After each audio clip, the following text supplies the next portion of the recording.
6 avril 1921, début d'un grand et puissant ministère au cœur de l'Afrique. 6 avril 1921, 6 avril 2021, 100 ans du kimbanguisme.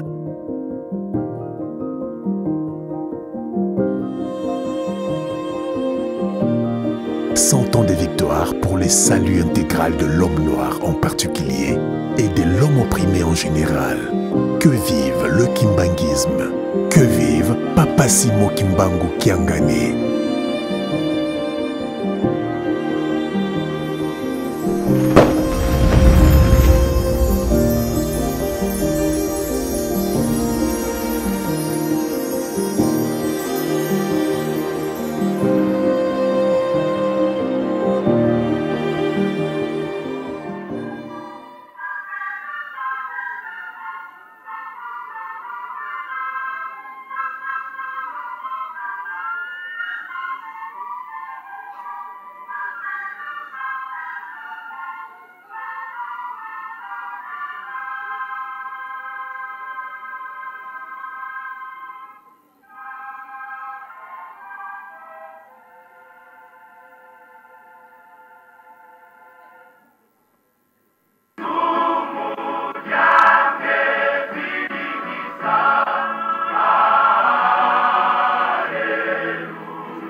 6 avril 1921, début d'un grand et puissant ministère au cœur de l'Afrique.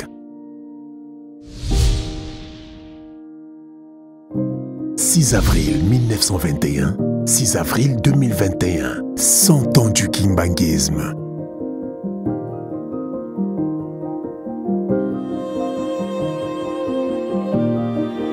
Ans de victoire pour le salut intégral de l'homme noir en particulier et de l'homme opprimé en général. Que vive le kimbanguisme. Que vive Papa Simo Kimbangu Kiangani.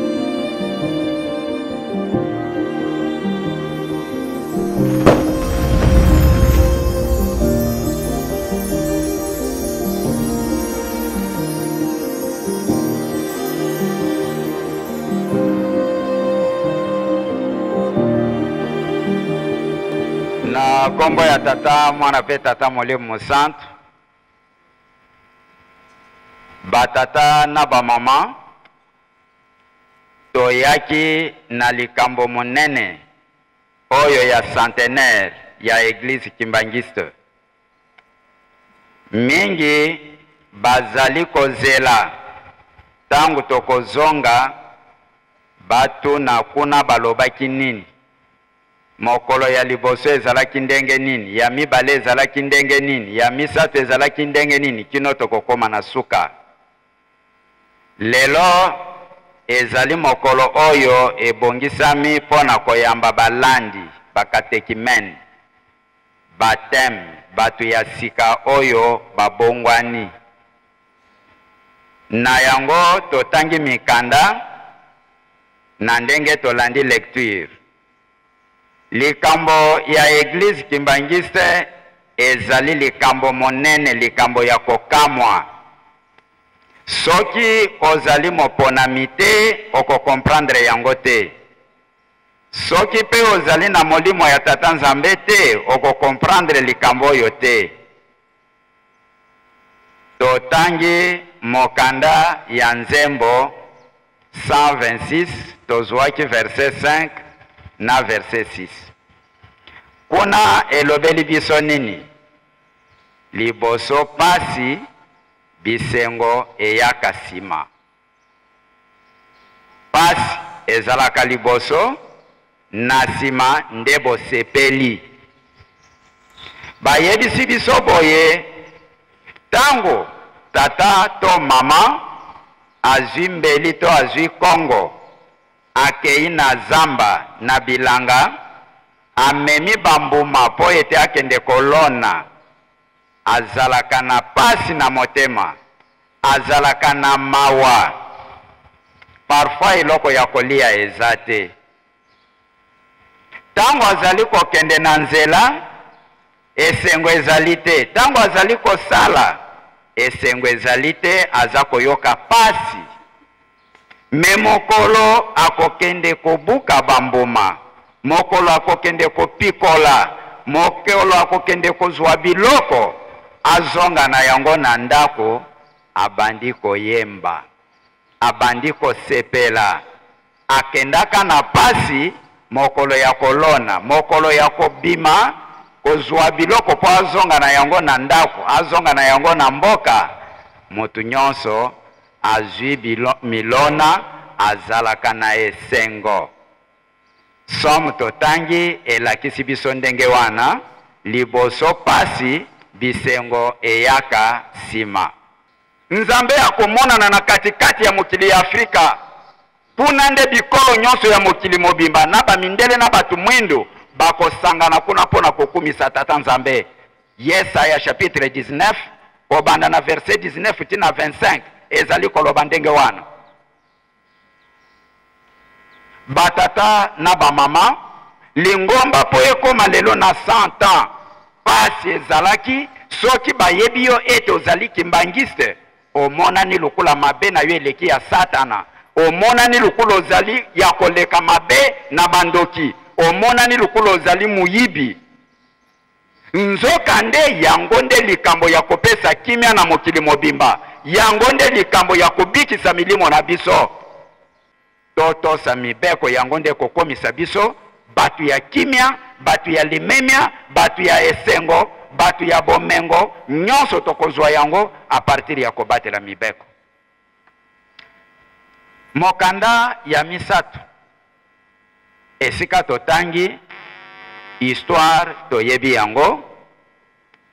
Nkolo Yesu tango azalaki na bayuda na matei na ye tango azalaki koteya batu bazalaki koyoka oyo bazalaki na elembo ya Tata Nzambe mbongwana ezalaki komonana. Batu minene toyebi bakonzi balingaka kokutana na bakonzi mususu na butu.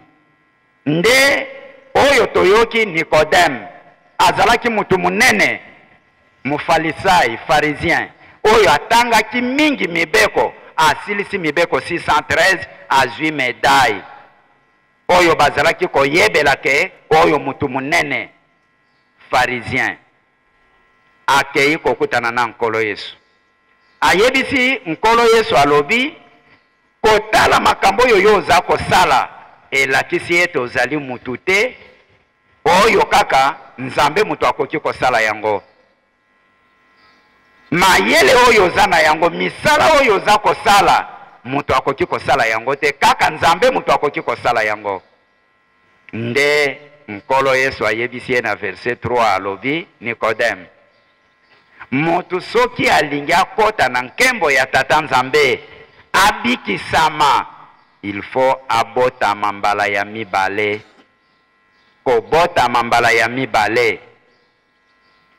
Nikodema mituni alobi me mutu mokolo boye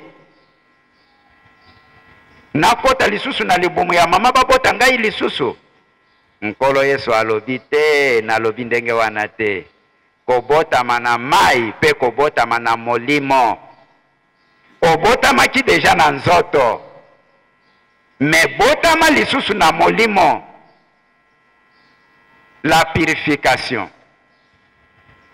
Ndenge tokosala lelo baptême bana bayoki matei batu babongwani balobi tokati ndai tokolanda Nkolo Yesu na Tata Simon Kimbangu kino liwa na biso.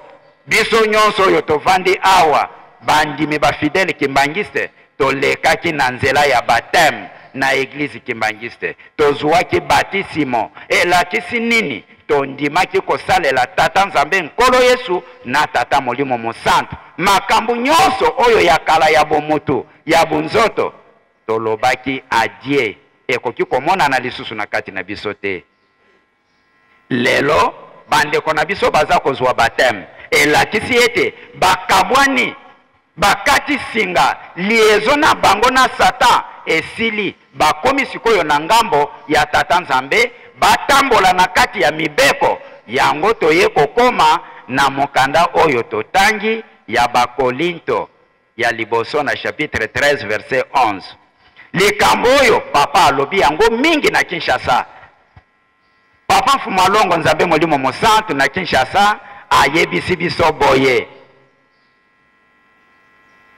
Alobi tango nazalaki mwana c'est vrai natambolaki lokola mwana nalobaki lokola mwana nasalaki makambo lokola mwana moke me awa nakomi mokolo naza lisusu na droit ya kosala lokola bana mike te. Kimbangiste tokokisi 100 ans oyo tozwi matei na Tata Molimo Mosantu. 100 ans Molimo Mosantu aza kati na biso vivant aza koteya biso. Tondimaki ete tokolanda ye aveuglement. Soki alobi tolala tolali tolamuka tolamuki tokende tokei. Mutu akotuna pourquoi comment azali te na église kimbangiste une église de soumission totale. Soki Nzambe alobi biso nyonso tolobi yingeta papa. Lobi apesaki programme alobi tofongoli mise me awa toza kokende na programme ya mibale tolingi tobanda mosala ya nzela biso nyonso tolobi yingeta papa. Lingomba oyo eza kopesa ndakisa na mokili. Lingomba oyo ezali kopesa exemple oyo batu nyonso bakolanda na église kimbangiste. Totambwisamaka na mutu te totambwisamaka na Tata Nzambe ye moko Nzambe Molimo Mosantu Papa Simon Kimbangu Kiangani.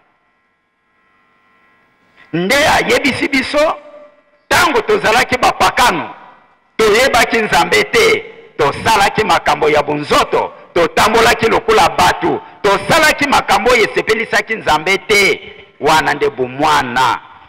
Awa lokola tokoli, toyebi mibeko ya tata nzambe, toyebi nzambe tata nzambe mwana nzambe molimo mosantu, tomoni bango bayebi biso, biso pe toyebi bango. Mwaye tosala lisusu makambo ya bunzoto ezali te, mwaye tozonga lisusu na makambo ya bomwana ezali te. Etikali conscience ya yo moko, etikali conscience ya yo moko. Nous n'avons plus droit à l'erreur. To respecter ba papa na ndenge esengeli bango nde lobiko na biso, tozwa bango lukula batu te, biso nde bakimbangise tokolakisa na mokili mobimba ete oyo bozali komona famille sainte bazali batu lukula biso te, nde mokili bakolanda. Nkolo Yesu bamemelaki biso ye awa te, bakoko na bango baye bamati awa balobi kuna epai na biso. Nkolo Yesu azalaki abotamaki, azalaki na bakoko na biso, yango tondimaki. Lelo ezali tour na biso ya kobimisa ba papa, tolakisa na mokili ete oyo azali mutu te. Soki olingi kobika, kangama na papa Simon Kimbangu, kiangane na ba conseiller direct. Respect absolu, mokili mobimba ifo bayeba yango. Soki nkamba Jerusalem te, soki ba papa te, eloko moko ekobonga na mokili ezali te. Tango ya kobomba ezali lisusu te, ifo toloba yango clairement. Oyo alingi kobika, yaka na nkamba. Oyo azali na probleme ezali kotungisa yo, yaka na nkamba okutana na nzambe. Mokili mobimba nzambe avandi awa, siège na ye ezali awa. Bible ezali koloba, nzambe azali na esika na ye avandaka. Somme 76, verset 1 à 2. Balobi trône ya tata nzambe ezalaka na Jerusalem. Liboso azalaki na Jerusalem ya kala. Lelo trône ezali awa na nkamba, esika solution ya ba problème nyonso ezali kozwama. Batata na ba mama, tozala na motema ya kofongola, tolakisa bandeko bayeba likambo oyo tozali na yango ezali secret ya kala ebombamaka. Batu bazalaki koyeba yango te ke nzambe akoki kozala mutu, nzambe akoki kozala pe mutu mwindu. Nzoka nde chance wana eya epai na biso lelo 100 ans. Soki totali mbotama ya Isaac, tozali na Genèse chapitre 21 verset 1 à 8. Abraham nzambe asepelaki na ye mingi, alingaki ye mingi, aye kopesa ye promesse alobi mwasi na yo akobota, okozwa mwana. Age epusani, batata na ba mama bakimbangiste 100 ans ekoki na age ya Abraham, akokisi 100 ans na vie na ye. Nzambe aye kofongola, mama azuize aboti Isaac mwana ya elaka. Centenaire. Epesi esengo na kati ya famille mobimba. Papa asepeli, mama asepeli, po bazui Isaac mwana ya elaka. Sikoyo batu oyo bazalaki koseka bango, mwaye baseka bango lisusu ezate. Batu oyo bazalaki koyina bango, mwaye bayina bango lisusu ezali te. Mwaye ya kochola lisusu ezali te. Pamba te, nzambe akokisi oyo alakaki bango. Bota l'église ndenge tokomi lelo. Nani ayebaka ete église kimbangiste kozala boye? Tala kuna ne bandeli sika to utaki. Batata na ba mama erezi chance tozana ba chef coutumier na kati ya ndako nzambe. Mboka na yo soki église kimbangiste ezali te, okozala na pasi okolekela nzela nini?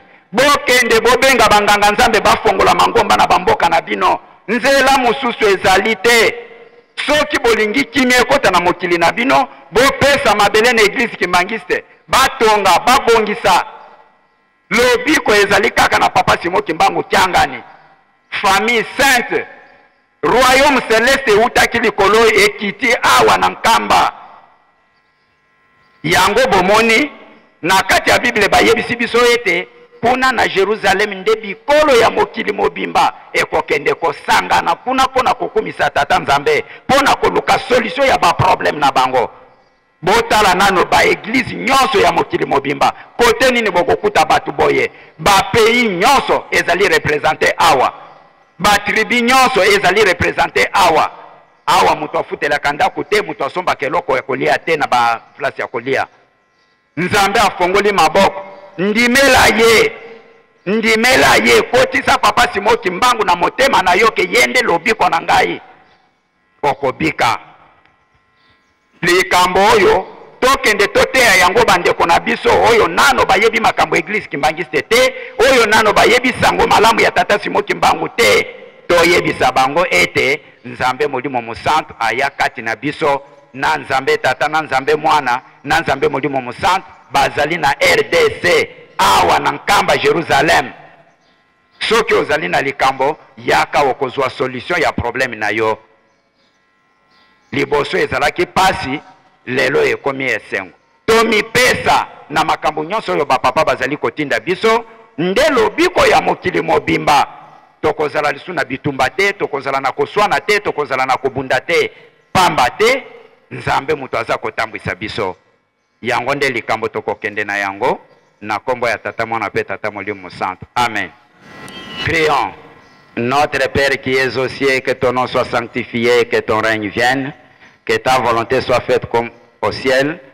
Donne-nous aujourd'hui notre pain de ce jour, pardonne-nous nos offenses comme nous pardonnons à ceux qui nous ont offensés. Ne nous induis pas à la tentation, mais délivre-nous du malin, car c'est à toi qu'appartiennent dans tous les siècles le règne, la gloire et la puissance au nom du Père, du Fils et du Saint-Esprit. Amen. Tosengi nzembo.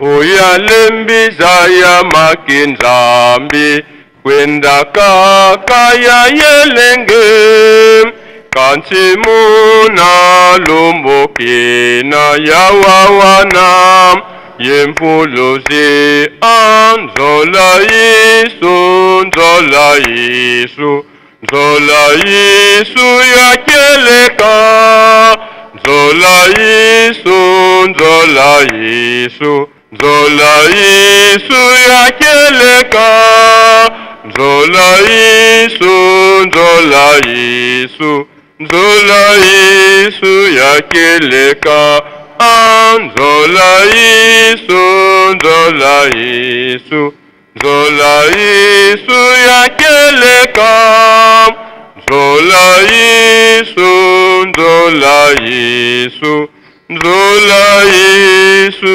yakeleka. 6 avril 1921, début d'un grand et puissant ministère au cœur de l'Afrique.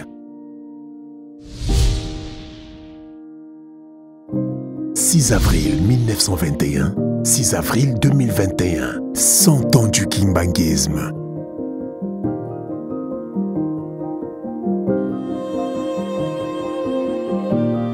Cent ans de victoire pour le salut intégral de l'homme noir en particulier et de l'homme opprimé en général.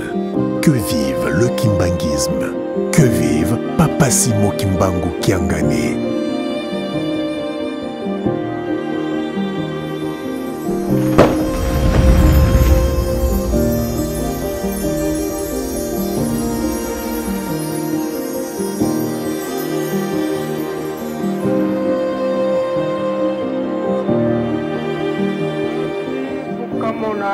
Basaduki ye bafalisi bayiza mumbotokolo wavovoko bao lubana banioka sambalu nani walulongesele muti nanganzize na kuise idiao luvanga kweno mputu mifwana ne mumpilulu adiela ikuma tuzolelevo muntu mubeno kasonga kimfuzi kiampila mosi mukeba vuvu kya lunga na teye nsuka azingo kyandi ona kuikilanga yovubwa ivuluzwa ona olembi kuikilanga oyeloswa opetelo ovovelevo luvilu kwentima yovubilwa konso muntu vana kena mulu yambululu lwa masumumeno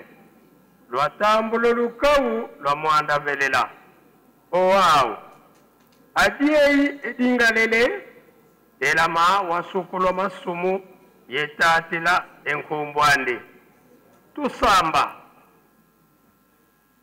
onzambi ame omoyo ame uzele kadingena wambi nzele yontsoni musonga ndingami okuwina kansi budiena bonsololo yena mubeto muvanga fukeki muna kitula papaka nuseminkuikizi tukabukidi mulomba kwangeye nzambi eto wakulu muna muanda velela okukwa yawu bakubamene mulungise sono ubabieka nlongo ye ubavwika kibakala mpasinza yabamwene wonga imomo twizilomba kwangeye nzambi eto muna zola kwa se mwana ye muanda velela amen.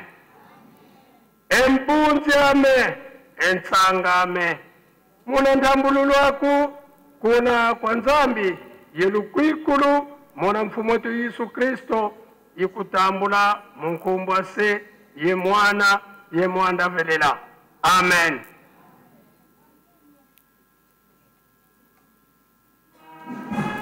Yes, this is the last kind of Christian, as I've told you. They've never been in one of the church. They've tell them how to be. They are a Kimbangis Christian. They've made their ceremony, which is different from others, because it is their first time to be in a church. They are calling now for this time that they are Kimbangis Christian. A mother and a child must give birth to other children. That's why every year, Father Kisimo Kimbangu is giving birth to new Christians as they are. Really, it is fine to say that instead of Father Simo Kimbangu Changani, there is not another God that I may worship. I must worship only himself. This one is going to choose us among others and to follow him. Really, you see that how many times we are joyful to welcome our newcomer, our new believers who are in Kimbangis Church, who are born in Kimbangis Church. Let me give the parole to our moderator, is Father Shambui, to go up with an information.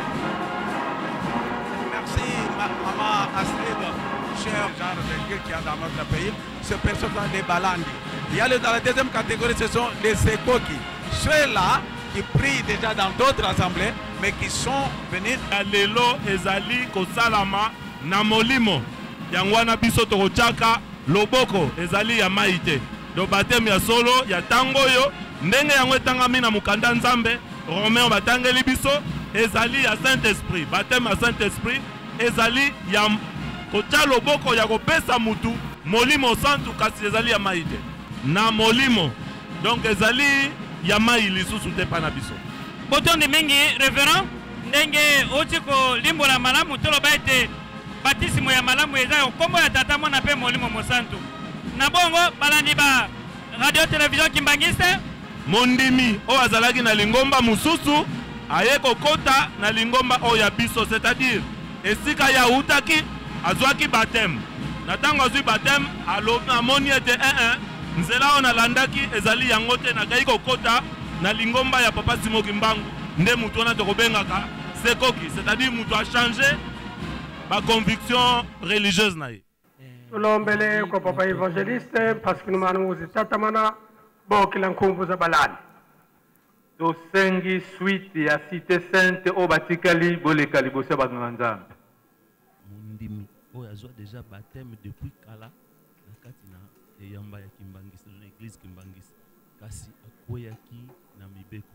Tozali na esengo mingi pamba te papa mfumo longo diangenda alobaki na biso boye mutu soka yambami soki mukolo wana akufi directement ke ina lola parce que azali saint aza petwa omokolo mwa misato uto milumi wana mibanda lelo ye mo ke kokwea obele na likambo ya sakramento ya libatisi di bauti ko batisa basenterama basekoki mpe balandi na bongo ndeko Chamboyi ba français bazali kozela na mitema dukutuku oyebisa bango mazali koleka. Merci Papa Samy, chers téléspectateurs, vous tous que nous suivez à travers le monde, dans les 5 continents, ceux qui sont en Amérique, en Asie, en Europe, en Afrique, en Océanie. Nous sommes ici en Kamba, Nouvelle-Jérusalem, et vous êtes en direct de la radio-télévision Kimbanguiste. Ce qui se passe en ce moment, nous assistons à la cérémonie de baptême, et maintenant ce qui passe, c'est ce qu'on appelle, ceux-là qu'on appelle les balandi. Donc, ceux qui, depuis qu'ils sont nés, jamais personne n'a été dans une église quelconque. Il n'a jamais été chez les catholiques, chez les protestants, dans les églises des réveils. Il n'a jamais été quelque part. Et qui acceptent pour la toute première fois une église. Et ils acceptent Papa Simon Kimbangu. Ce sont ceux-là qu'on appelle les balandi. Et ce sont ceux-là maintenant qui viennent aujourd'hui. Ils sont en train de s'agenouiller. Vous les voyez sur le petit écran. Petit à petit, vous voyez... La plupart, ce sont les jeunes, je vois là-bas. La cérémonie d'aujourd'hui est un passage utile. Les gens quittent du paganisme au christianisme. Et c'est un problème de discernement. Celui qui veut suivre Jésus-Christ, il doit passer par cette voie. Il doit être baptisé afin qu'il apprenne à mener une vie de sanctification. Savoir craindre le péché, savoir aimer le semblable. Je pense que c'est ça le rôle que l'Église vient de jouer à l'instant. Moi, je sais que ces gens ont reçu l'appel de notre Seigneur Jésus-Christ pour convaincre. La théologie en ce siècle est devenue une théologie dialectique. C'est une théologie de discussion. Il faut convaincre. Tulombele kwa papa evangeliste mutatamana program. Na kombe tatamana pesa tamulimo santo sengi suite ya section Kamba ele Kalibus. Yes, as you are watching, we are in front of Ratelki television. Those who are abroad, we are telling you that being a Kimbanguist Christian is not a simple problem. It is very tough. Why? Because you are not going to drink also wine.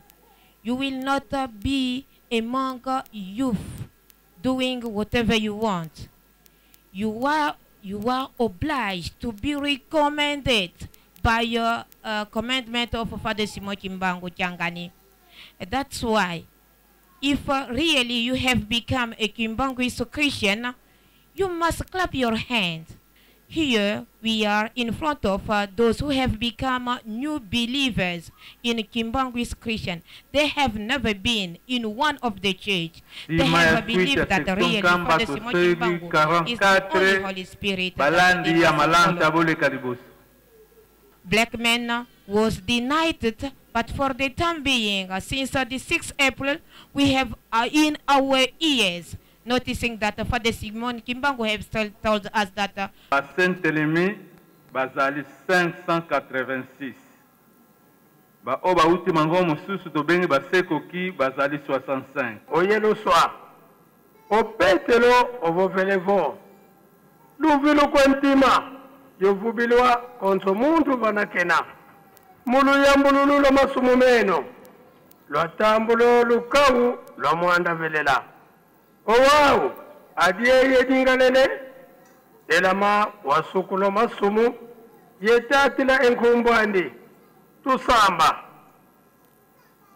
onzambi ame omoyo ame uzele yewonga ikinkenda kadingera wambi nzele yonsoni musonga ndingame okuwina kansi udiena vonsolo lo yena mubeto muvanga fukeki muna kitula papaka nusemi kuikizi tukabukidi mulomba kwange yenzambi eto wakulu muna muanda velela oku kwa yau bakuba mene mulunginise sono ubabieka nlongo ye ubavuika kibakala pasinza ye bamwine wonga imomo tuzilomba kwange yenzambi eto muna zora kwa se yumuane ye muanda velela. Amen. Embunzi ame nsangame muna ntambululu waku kuna kwa nzambi yolukuikulu muna mfumoto Yesu Kristo ikutambula munankumbwa se yemwana yemwanda velela. Amen.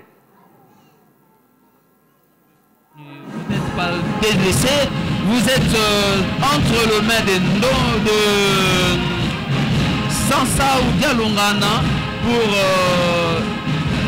Oh, là c'est Sansa Oudialongana qui va nous reporter en portugais. Muito obrigado, papais. Papais e mamães, nós aqui estamos a acompanhar atentamente aqui o culto. Aqui no interior do templo há muita moldura humana que nem até um espaço para pessoas sentarem no ar. Mas neste momento estamos a acompanhar desfile de papais e mamães que hoje serão chamados como cristãos, porque hoje viveram um momento único. Tukulombelenge wadiata yetu kintwadi elo kenda zaku yenlemvu aku tumwini byo kadinge dieti yetu kele kuntwaletu yekunimetu mampamuka mawonso na mankadi mpemba makele napi butu kotelenge ibuna utuvaike sidi tufutu difunda da matono luta buku tuvangila mubisiri kuntwala muzora kwangedi yetu se mwana itata mwanda velela tulombilanga mawonso. Amen. Tufokole munkumbwa se ye mwana mwanda velela. Amen. Atata pastor tulenda futuka ufuli betu.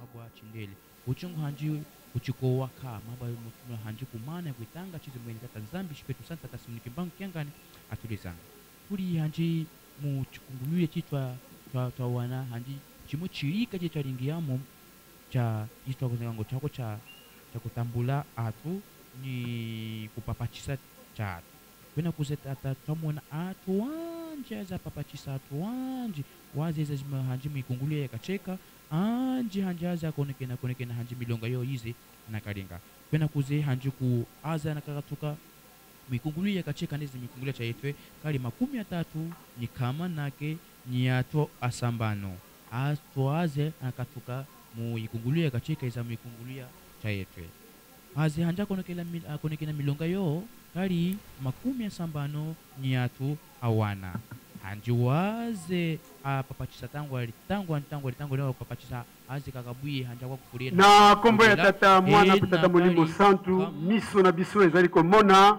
toleki na kopesa na mbote faki omilengele pona programme ya bopesani mbote pe tokokende vraiment toko regrouper bakushe nyonso oyo bekopesaka mbote nde tosengi na bandeko na biso banso oyo tokopesaka mbote kobanda ba autorité politico-administrative kino na bandeko na biso ya école biblique bandeko na biso banso wana botelema kwa kupesa bino mbote faki musique.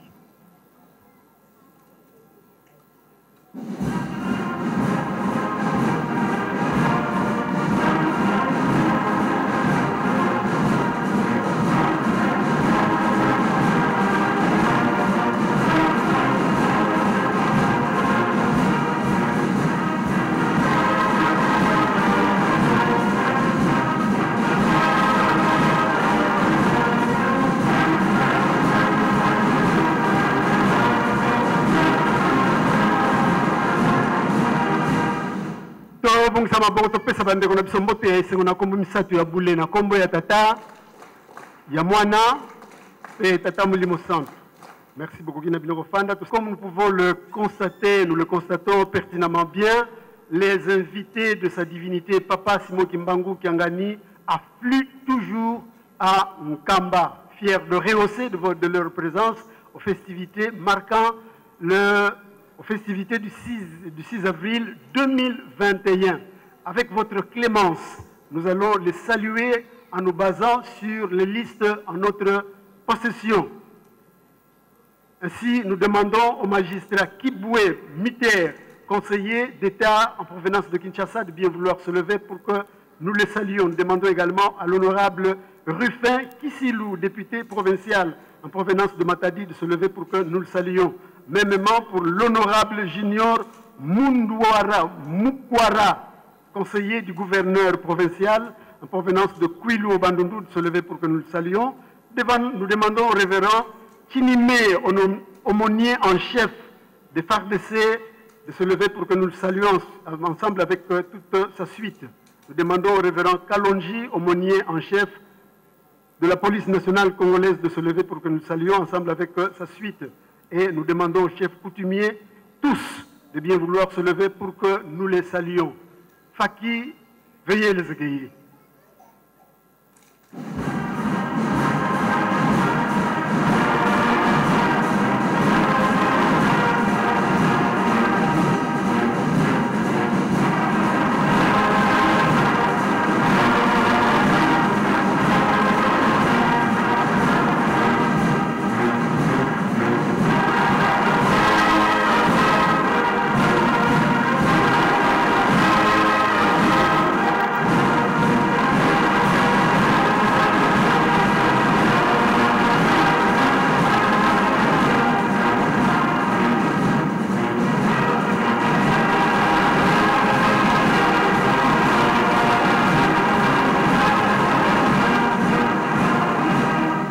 Joignons nos mains et saluons-les chaleureusement aux trois noms saints, Père, Fils et Saint-Esprit, au nom du Père, du Fils et du Saint-Esprit.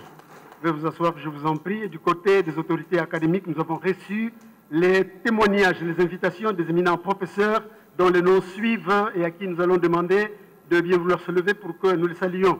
Il s'agit du professeur Massamba Nkaziangani, recteur à l'UPN, Université pédagogique nationale, du professeur Congo Dumbi, professeur à l'USK, Université Simon Kimbangu, du professeur Léon Ngwapichi, recteur à l'USK Chikapa, du professeur Hubert Watongaka, recteur à l'USK Sud Kivu. Nous lui demandons donc de bien vouloir se lever ensemble avec sa suite, du professeur Unkebi Luamba Brigitte, doyen à la faculté de théologie de Kinshasa, Lutendele, du docteur Ramona, en provenance des États-Unis, du révérend Munyanga Dilenda, secrétaire général administratif à l'USK Kisangani, et du révérend Luzolo Luamvangi, coordonnateur national des SK à Kinshasa, ensemble avec sa suite. Nous leur demandons tous de bien vouloir se lever pour que nous les saluions. Faki Musique.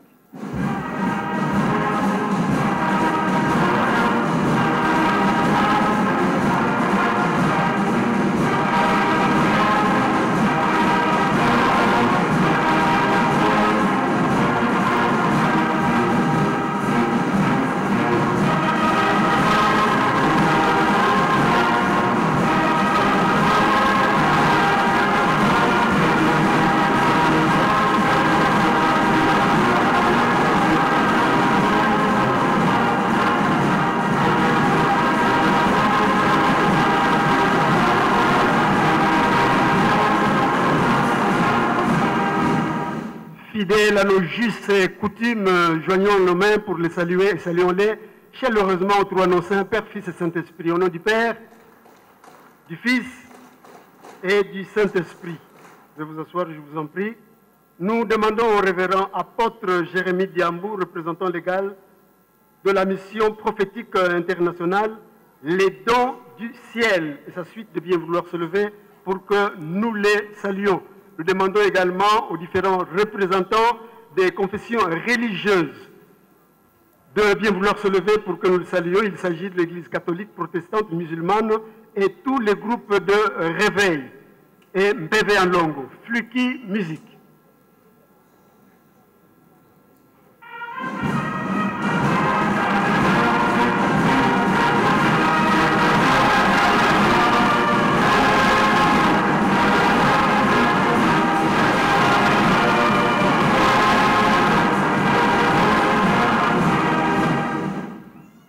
Saluons-les aux trois noms saints, Père, Fils et Saint-Esprit. Au nom du Père, du Fils et du Saint-Esprit.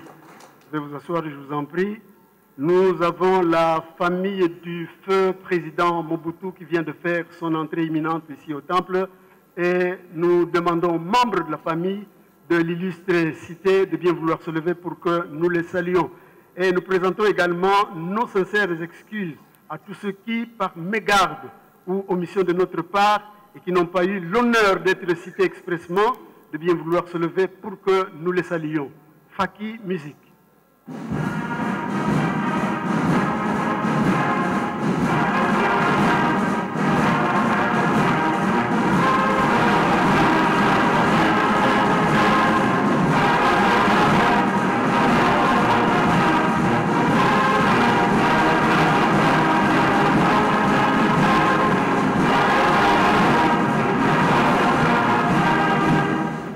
Joignons nos mains et saluons-les chaleureusement comme il est de notre coutume aux trois noms saints, Père, Fils et Saint-Esprit. Au nom du Père, du Fils et du Saint-Esprit.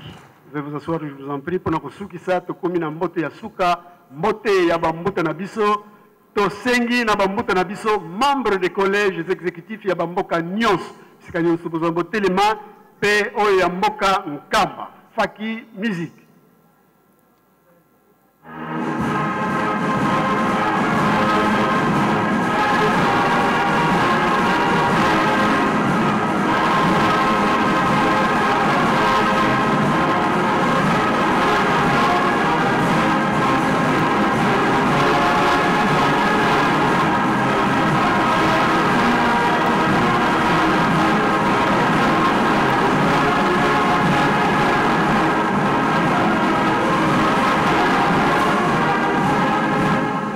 Bango anatomoni batelemi bazali bankumu ya lingomba bambuta na biso bango nde bakolakisaka elongi ya tata mokonzi wa bule mokonzi ya lingomba bisika nyonso mpe na bacirconstance nyonso nde tosengi na bino tobongisa maboko mpo topesa bambuta na biso na kombo misatu ya bule pesa bango mbote na kombo misatu ya bule na kombo ya tata ya mwana mpe tata molimo santo. Merci Bambuta pour une biloko fanda to suki sibongo na kombo ya tata mwana pe tata molimo centre to sengi na papa représentant légal deuxième suppléant représentant ya ville sainte révérend Soukami Mambona Léon atele mapé à l'écaliboso micro pour la suite ya programme. Merci.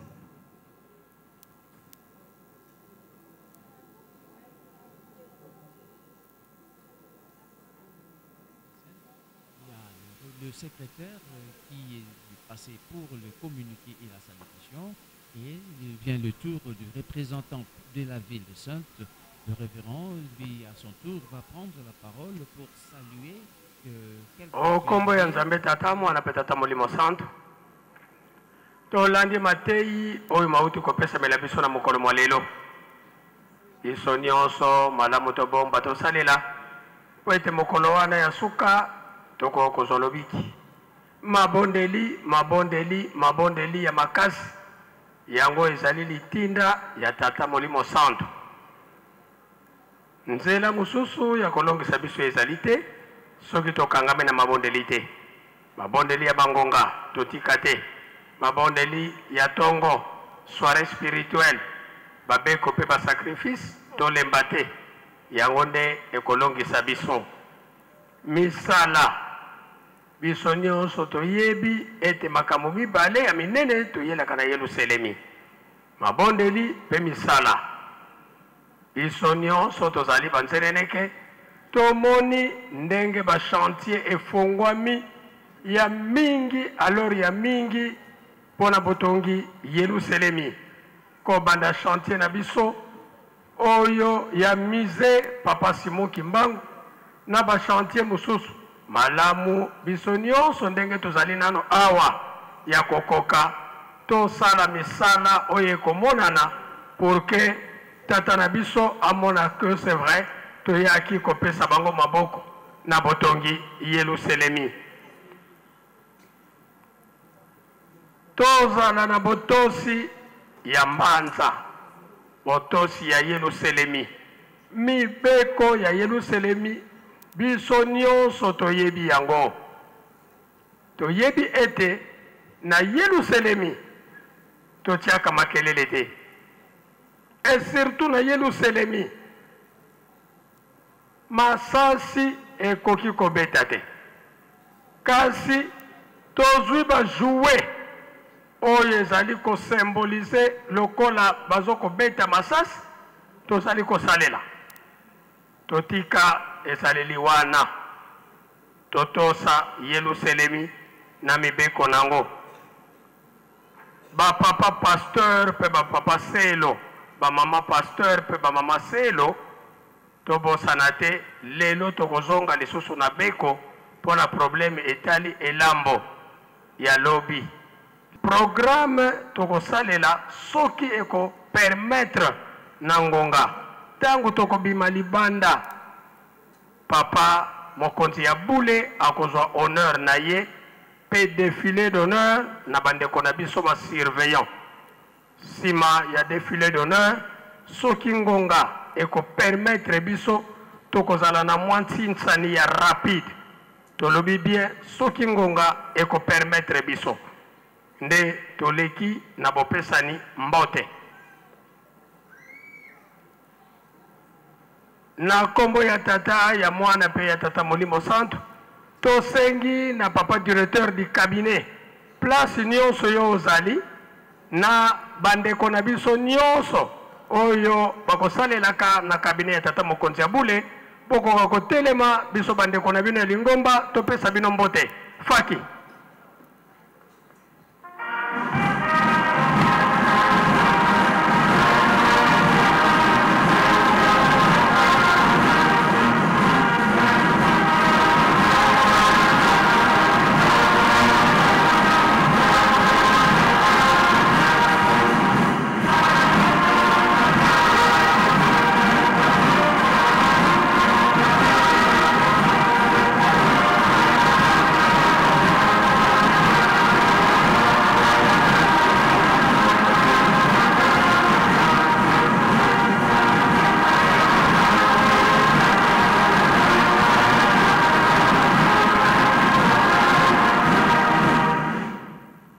tobongisa maboko topesa bambuta na biso mbote okombo ya tata mwana pe tata Molimo Santo okombo ya tata ya mwana tata Molimo Santo tokoki na biso kovanda tulombele ko bankole bana babankole batekolo babankole fulube wonso bitu fuandili tutelama pasi mpangisa tuzadi bundu batuvana kia mbote faki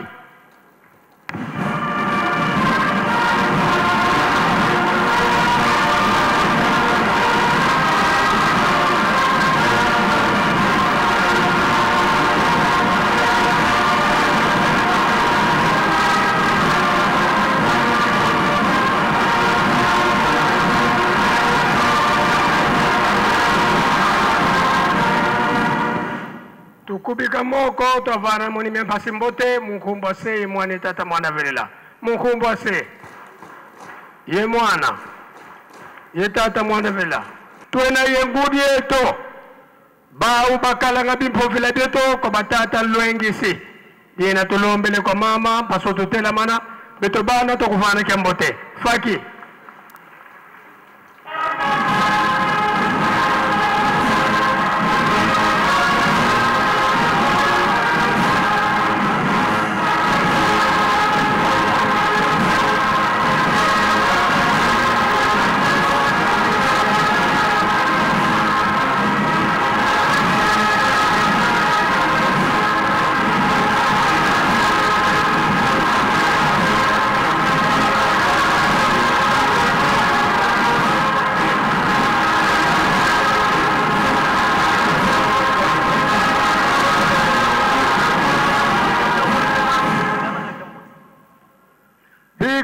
kumpika moko meto pasuto vana ngurie to jambote munkumbo se ye mwana ye mwanda velela munkumbo se ye mwana ye tata mwanda velela mama lendele ko kuvanda nanga beto ba onsono tumwendenge mu meto meso mama conseiller kelenge yeto vovo bau bakalanga lukufi kimbati ye tata mfumo longo idina tulombele kwa mama conseiller ye batata conseiller bawonso bana baluvwandidi lutelama beto bana beno toluvana kiambote faki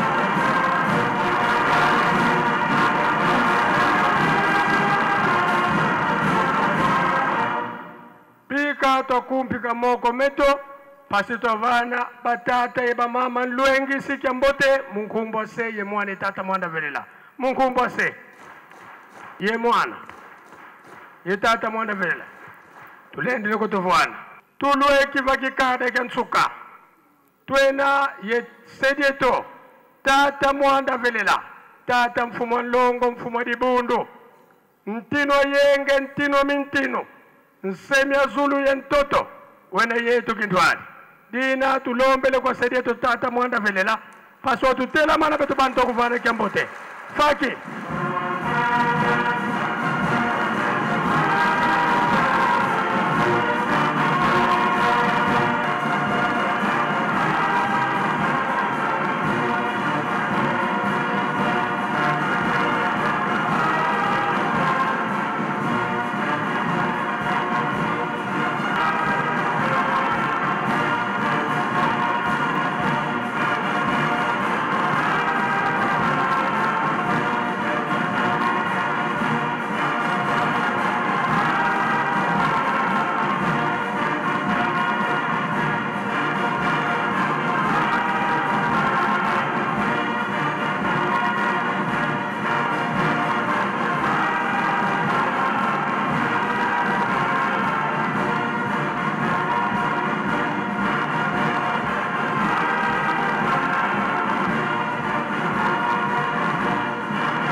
twakumpika moko meto twavana sedeto kya mbote munkumbwa se ye mwana tata mwanda velela munkumbwa se ye mwana ye tata mwanda velela. 6 avril 1921, début d'un grand et puissant ministère au cœur de l'Afrique. 6 avril 1921, 6 avril 2021, 100 ans du kimbanguisme.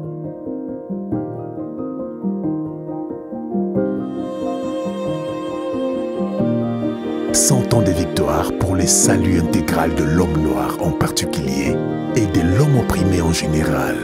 Que vive le kimbanguisme. Que vive Papa Simo Kimbangu Kiangani.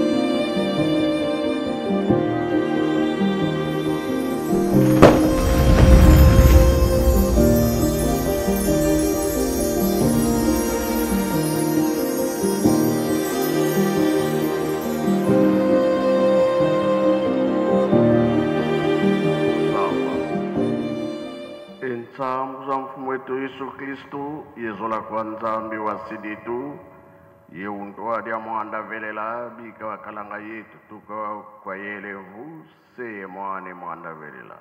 Amen.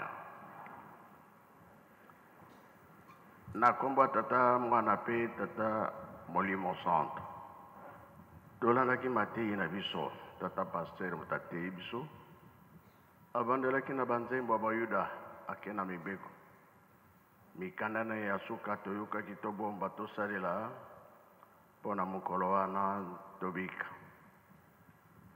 tosali mosala monene ya balandi bakata ndai utakala nasalelaki satana nazwaki eloko te lelo nalandi nkolo yesu na tata Simo Kimbangu na bandimi ya kala na ya sika tomipesa tozala makasi makambo misato batikelaka biso bolingo mibeko mpe misala lelo tozali kotonga lingomba ya tata molimo santo volonté ezala mingi misala sikoyo efungwami ebele tokomi na problème ya nzela oyo nzela papa Kimbangu akendelaki na makolo ntango bakangaki ye akangi kingo maboko balulu nsima na chaîne na ye na makolo kolongwa awa timbanza ngungu yango ndezela siko tolobi fo tosala yango tosala tout a tozokende programme wana etikala na biso libela tina ezali l'UNESCO andimi bilembo nyonso oyo nyonso tata Simon Kimbangu asalaki kolongwa awa ti kuna na likolo Lubumbashi Kisangani Équateur place nyonso ya lekaki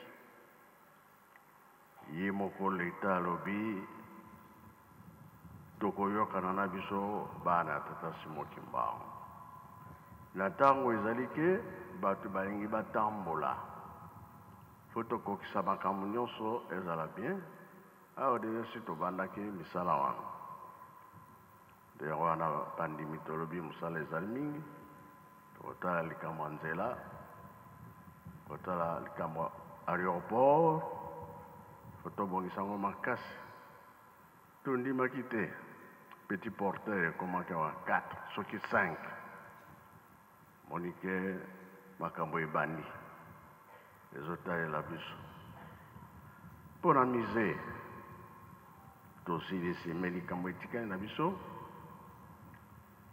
tozwaki bana baétudiant bayekolaki sala ya mise bango mpe basilisaki bango nde bakokota klase kobongisa makambo nyonso ndenge etambolaka yango bomoni ke vide ezali te manso mazali après tomoni ke bato bakokende tomoni ke non etikala nano bongo so bakei nde tosali programme ya kobongisa makambo nyonso balobi ntsinsani oui mikolo nyonso tosalaka ntsinsani e na félicité Kinshasa tongo poko ya ntsinsani ezalaki 5 mois tosali kuna tosilisi te nakanisa mpo na bongo na kozonga so kuna makambo etikali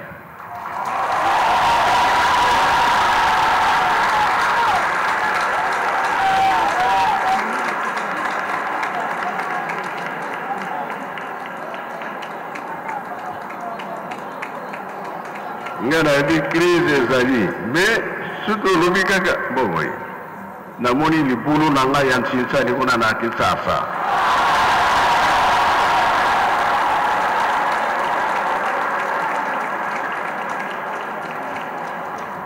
so tobeleli kaka baye tobeleli kaka mutu nyonso ozalaki mbangiste azalaki mbangiste bazoya na bango bato basimi mise baza ebele kuna Europe mpe azalaki kotinda Braza mpe azalaki kotinda Angola mpe aza kotinda mpe toyebi ke mpasi ezali kasi mpo na tata Nzambe tozolala nzala oyo ya misala ezalaki komonana bongo bie bongo te awa tozokobima libanda balobi ntsinsani minga namoni neti bakado mpe ekoki kozanga te ezali mpe ezali te moni tokobandela bakado bamise bakobeta nsima nde tokosala ntsinsani tosilisi na kombo ya tata mwana mpe tata molimo santo amen twatonda ndinga ya sedieto wa nzambi eto munkumbu ase ye mwana ye tata mwana vela munkumbu ase ye mwana ye tata mwana vela. 6 avril 1921, début d'un grand et puissant ministère au cœur de l'Afrique. 6 avril 1921, 6 avril 2021, 100 ans du kimbanguisme.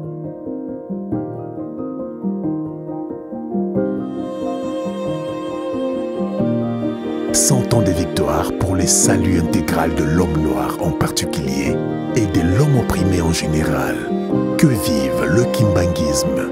Que vive Papa Simon Kimbangu Kiangani.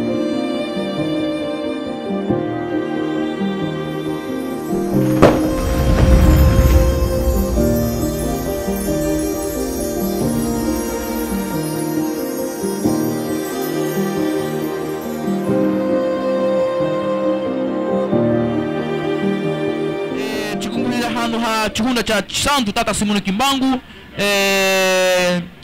tunambenu kakwalulaha kufunga cha shimbi zangu nyimilimo hanje kulinga kufunga tango hizi twakulinga hakachinya kachi kuza tata sheli na mama sheli sukalinga yuma iko mukeso handa amene twamone wanangana wazambi kuma tata Simbu Spiritu Musantu katulongesa hakutwala kufunga shimbi nizangu nyimilimo hata twamone wanangana wazambi kumwaka wa musulo keshika tatuliza na wa jelezi ataka kumbanza ngungu hizi na pia noto lulike hana hatubu kubalika kanawa kumusuli tatamba ngo muzeu twa wazululamba anochuwaka kwena kuza tatanya mama zetu hanene ntachi yetu ndundu yetu hana twase kutunga mizeu tata Simoni Kimbangu tuleza ngo ndo makatuka maya muze mukishasa handa milimo yesu edingiwe kisha tata tuli tseke chinji kwena nyami tata ana zina twase kumona yena nyami zetu tukeza kamona wana kana motolo twafunza manana kwa moderador.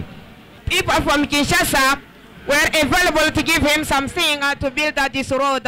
It is not only them, but those from Angola, Brazzaville, abroad, wherever you are. Try to give hand to Father Simoni Kimbangu.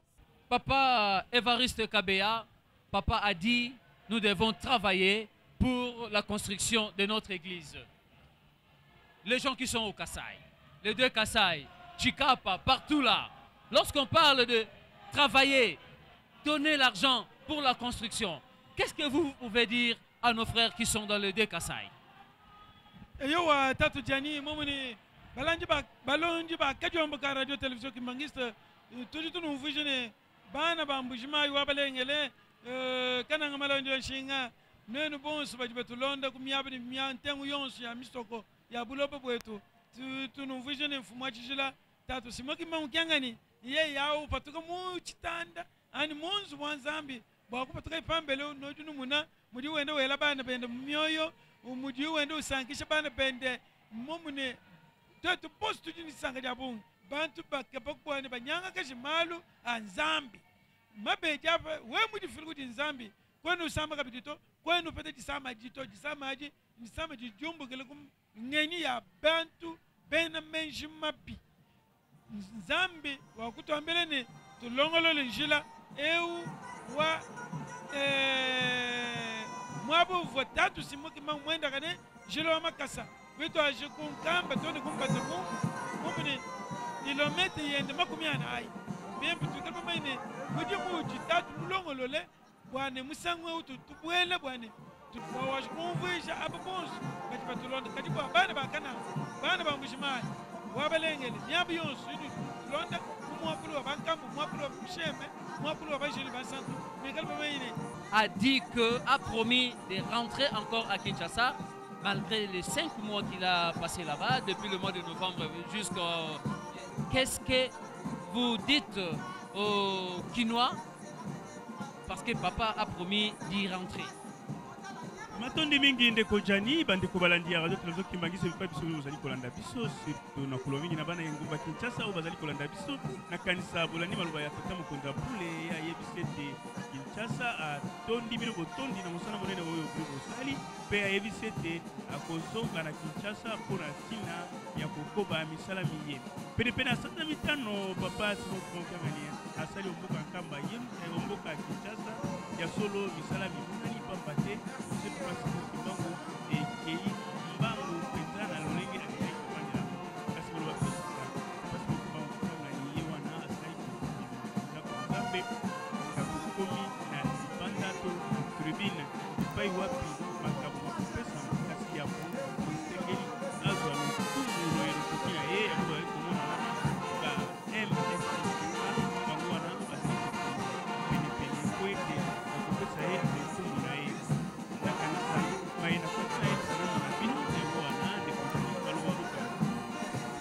L'église Kimbangiste, c'est une nouvelle civilisation, mesdames et messieurs. L'église a un chef spirituel. E conseguiram estar aqui nas grandes festividades do centenário da igreja Kimbangista.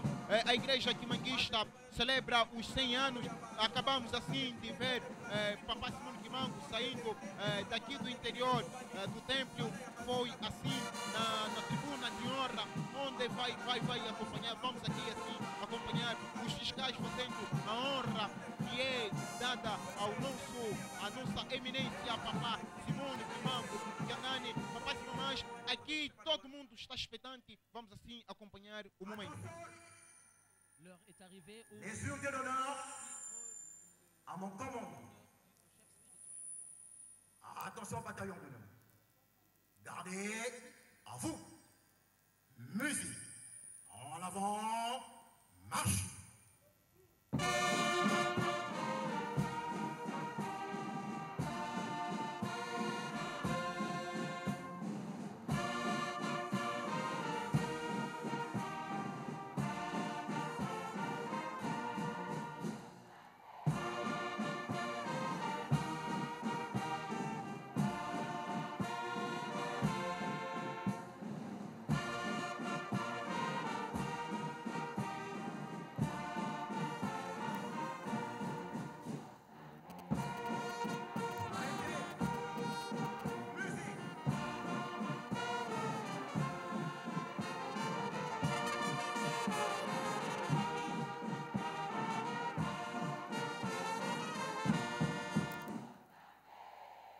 Musique, garde à vous.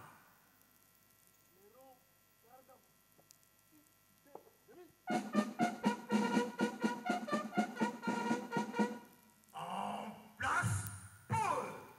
Gardez à vous. Pour le salut. Salut. Tata Simoni Kimbangu Kiangani. Fuma longo, fuma dibu. Infoka kenzi tusubi kumamene mkufana nkembo inzitus. Yimu diya, tata fuma longo. Tukulombelea bakafuli ya tambula nzitus.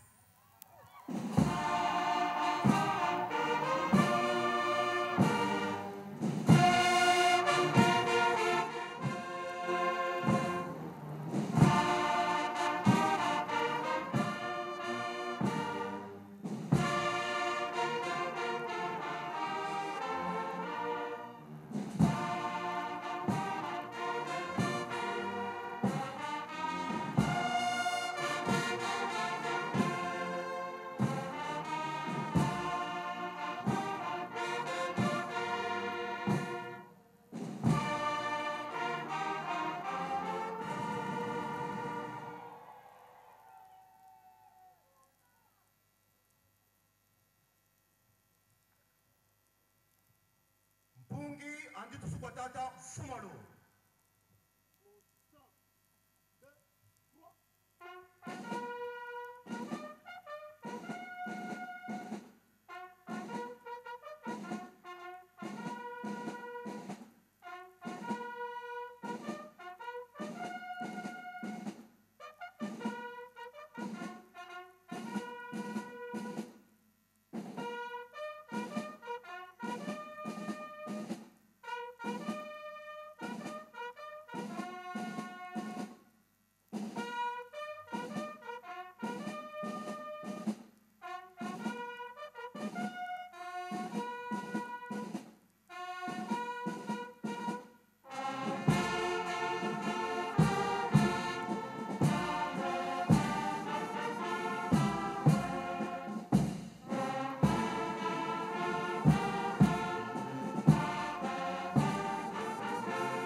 Kiangani Bambate ye azali okate yamba Kimbangu mokonzi wa Lingomba azali bobele moko azali na bakonzi balandi te ndeko Evariste Kabeya ete basusu bakolobaka ete tata mokonzi wa Bule azali na bakonzi balandi te ikamboli wana ilingisami na Lingomba te ye azali bobele na bayi bakomopesaka malako lokola ba papa Mbeza Kiangani lokola ba mama Marie Mwilu lokola ba mama Mariko Kiangani general donc bazali baike baye tokoki kotanga kasi ye likambo ya koloba ete azali na bakonzi balandi likambo liwana lingisami na lingomba te katoliko biyamba ya bangelesa biyamba biewana bizwaka makabo obipai mikili mya bapaya kasi okati ya yamba kimbangu eyamba ata simo kimbangu ezali komi bikisa yango mei zambi likambo liewana lizali lya kala uto mobomwa nkoto na nkama libwana ntukuma ye na moko ete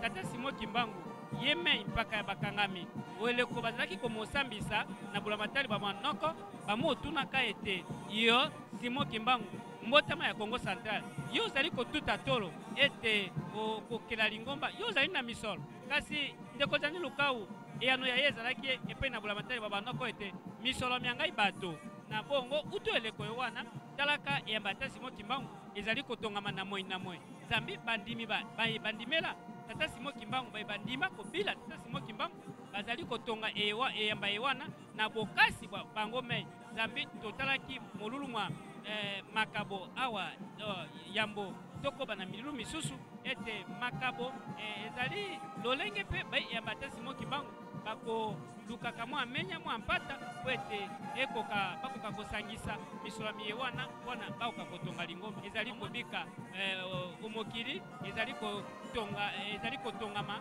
na moi ndeko zani lukau lelo tomoni mize to mpe ndako ya ntoki euti kotongama ezali likambo ya mindele te basusu bakokanisa te misolo mikutaka mipe bisusu nzokande ezali likambo ya bandimi bango mei te batongi ndako ya ntoki ewana eyomoni lelo ye tata mokonzi wa bule tata mokonzi ekolo naloba bongo Félix Antoine Tshisekedi auti kofungula lobi loleki bizikulo bya yango po ete yango ebanda misala wana basinzili balingomba bango wana bazali koleka sasa epi pamba te bazali kopesa lokumu na tata mokonzi wa bule ndeko Tani Lukau nakozongisa elobele epai na yo pamba te nazali ngai mei te ndeko Kabe azali mpe bandeko basusu kote isusu bazali kozela po ete bayoka lolenge kani molulu mwa toloba lifili lya kafukafu izali kotutama na motema polele omboka nkamba Yerusalem ya sika otuka ya Congo Central maloba mboka yo. Merci beaucoup Sami Toko. Là ce sont des surveillants kimbanguistes qui sont en train de défiler devant le chef spirituel, sa divinité Papa Simon Kimbangu Kangani, pour lui rendre des honneurs. Évariste Kabea, nos amis de Chiluba, veulent savoir l'étape où nous sommes aujourd'hui. L'église kimbanguiste vient d'inaugurer le musée Papa Simon Kimbangu. Un ouvrage qui a coûté plus de millions de dollars. Et maintenant, après, les gens croyaient que nous allons croiser les bras. Maintenant, sa divinité vient de lancer encore des travaux de la construction de la route des caravanes. Comment? Qu'est-ce que vous allez dire aux gens?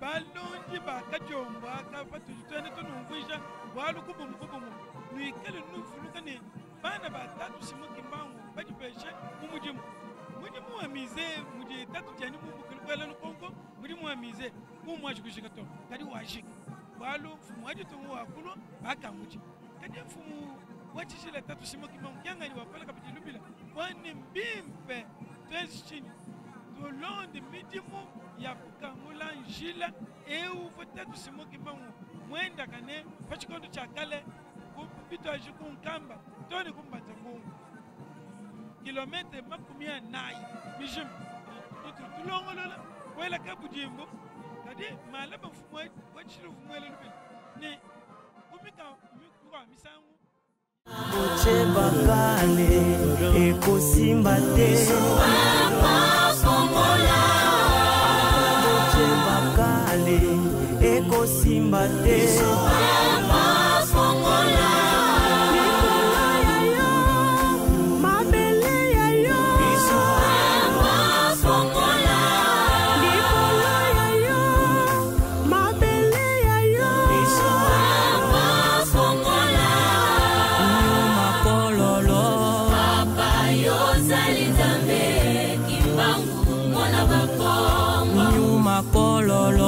Papa yo zali Nzambe Kimbangu mwana